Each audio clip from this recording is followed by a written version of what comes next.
Yesterday, Quest Optimizer got an update, and I'm going to need to ask you guys, if you've been on this channel a long time, to let other people know in the comments that I don't lie to you. And when I tell you something is good or bad, I'm telling the truth. And the reason I'm saying that is because two new features have been added to Quest Optimizer, and I can't visibly prove them using video, which I'll get into more detail in a minute. They're basically visual boosters. One of them is called MetaQuest Super Resolution, and it's something to do with Snapdragon, and this is something that actually has always existed on Quest, and you can kind of enable it, I think, through Developer Hub. But the other one is called FidelityFX CAS. Now, these two things I've been testing, and the reason I've been testing them for the last 2 days, and I've found them very interesting, is because they give different results with different software. And you can enable these very easily. You just go into Quest Optimizer, which if you use code GTVR, you will save yourself some money if you want to pick it up if you haven't already, but I'm sure most of you already have it. You just go into the options and you just turn it on.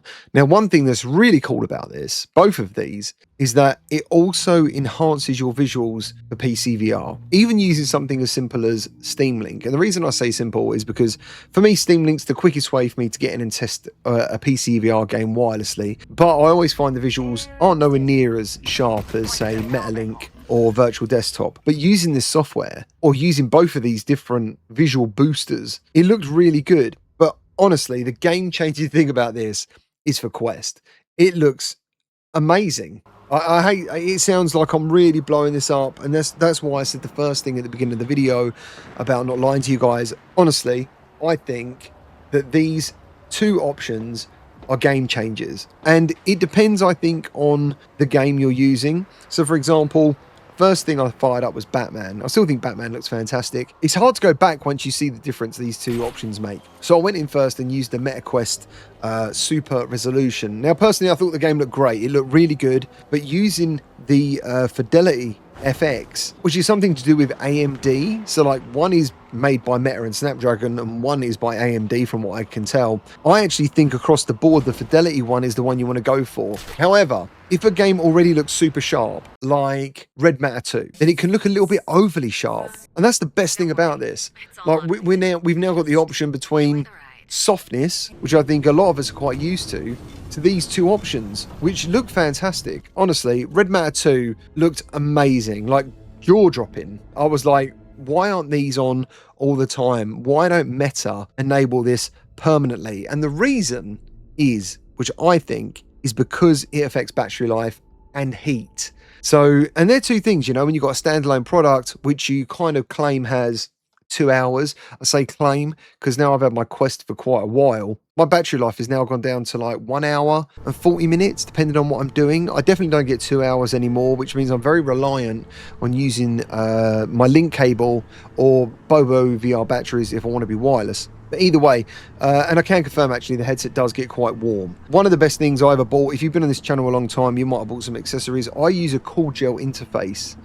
I don't notice the heat, but when I touch the headset, I noticed it's hot. But if, like me, you have Bobo VR batteries at your disposal and battery life isn't an issue, these two things are absolute game changers. Seriously, just going back in any of your old Quest games using these options is like, wow. Like these games actually look incredible, and it's a good thing because when you've got like the MetaQuest 3 and pancake lenses, you should be getting crisp visuals, and a lot of the time we don't with our games. That's what I feel anyway.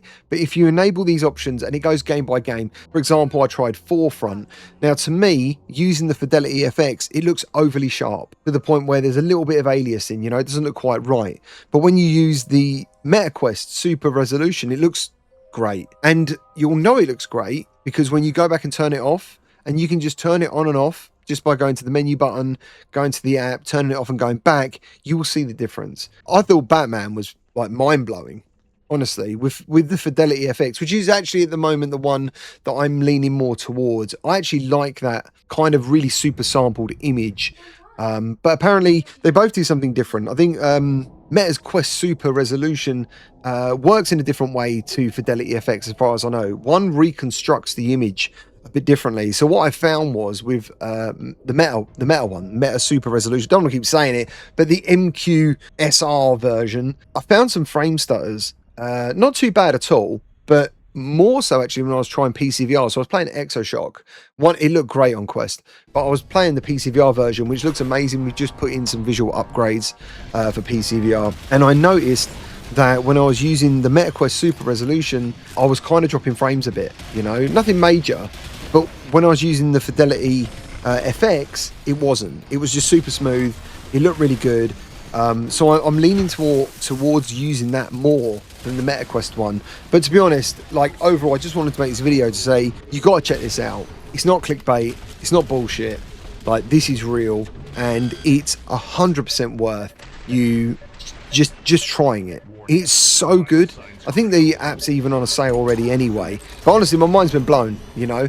And the other reason I said the beginning bit is because it's hard to, the beginning bit about whether people believe me, hopefully no one feels I've lied to them on this channel, is because I can't prove it with video, you know. It's really hard to prove because as far as I know, you have like a recording filter with MetaQuest, and it doesn't matter if I use OBS, if I do 4K, if I do all the different things that I can think of as a content creator to make good footage, because all it ends up looking is really good. And that doesn't help, because what you want to do is do like a side-by-side and pull it apart, and I can't with recording.